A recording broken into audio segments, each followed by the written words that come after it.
പ്രകൃതി സംരക്ഷണ പ്രവർത്തനം നടത്തിയ ഇടം തന്നെ പ്രകൃതി പോയി. ഇതിൽ കൂടുതൽ നമ്മൾ എന്ത് പറയാനാ? ജോലി ചെയ്യുക, അവനവൻ്റെ ജോലി ചെയ്യുക, വീട്ടിൽ പോവുക. അതിലപ്പുറം ഒരു അധ്യാപകൻ ഒരു സ്കൂളിൽ ചെയ്താൽ ഇങ്ങനെയൊക്കെ സംഭവിക്കും. ജോലി ചെയ്യുക, വീട്ടിൽ പോവുക, ജോലി ചെയ്യുക, വീട്ടിൽ പോവുക. അത് മാത്രമാണ്. അല്ലെങ്കിൽ ഇങ്ങനെയൊക്കെ സംഭവിക്കും. ഞങ്ങളൊക്കെ അങ്ങനെ ഇവിടുന്ന് പോകുന്ന രാത്രി രാവിലെ 7:30 വരും. കേരളത്തിൽ എവിടെയെങ്കിലും 7:30 പഠിത്തം തുടങ്ങുന്ന സ്കൂളുണ്ടോ?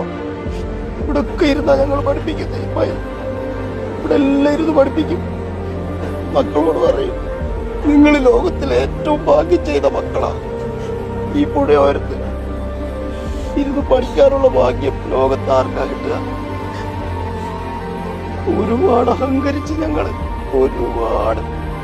അതിനെല്ലാം കിട്ടി, എല്ലാത്തിനും കിട്ടി. ഒന്നുമില്ല സാറേ എനിക്ക് പറയാൻ.